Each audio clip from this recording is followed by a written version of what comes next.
Si tu as regardé les réseaux sociaux depuis hier, tu as sûrement été au courant du décès tragique du rappeur sud-africain Kosta Tish qui s'est écroulé sur scène alors qu'il performait à un festival à Johannesburg.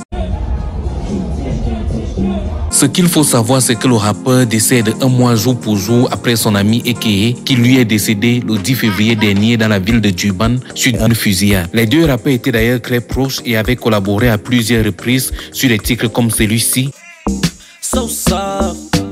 Et cet autre titre-ci sur lequel ils avaient collaboré avec un autre rappeur et ami à la personne de Riky Rick, qui lui, il est décédé le 23 février 2022.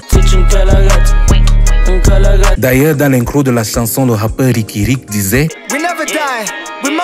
sur les messages de condoléances et de soutien volent de partout depuis hier venant de la part des fans et des autres artistes. Ce qu'il faut savoir, c'est qu'il y a les adeptes du complotisme qui évoquent le fait que ces morts soient dues aux raisons obscures. Certains évoquent le fait que les trois rappeurs soient morts presque le même mois, c'est-à-dire le 10 février, le 23 février et le 12 mars. D'autres évoquent une vidéo postée par Ekeye il y a quelques mois où on le voit sortir d'une maison en demandant à Kosta Tish de le suivre. Au-delà de tout, il y a un pasteur qui proclame avoir averti que les nuages noirs planaient au-dessus de l'industrie musicale sud-africaine. Et puis encore, il proclame avoir prophétisé la mort de deux grandes figures de la musique sud-africaine.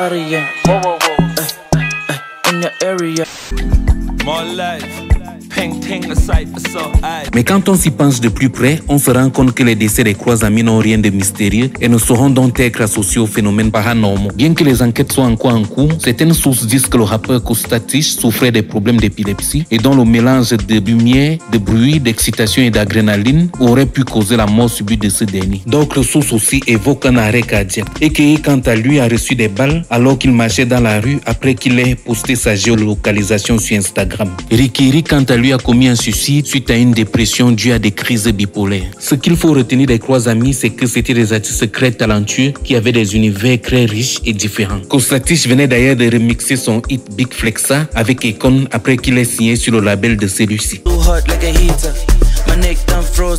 Mais parmi les trois, mon préféré c'était Riky Rick. Je trouve qu'il avait des couplets de malade et surtout des techniques de dingue.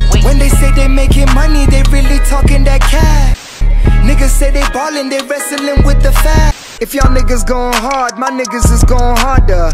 Murder every feature, I did it like Dwayne Carter. Say your mouth make a nigga play tennis.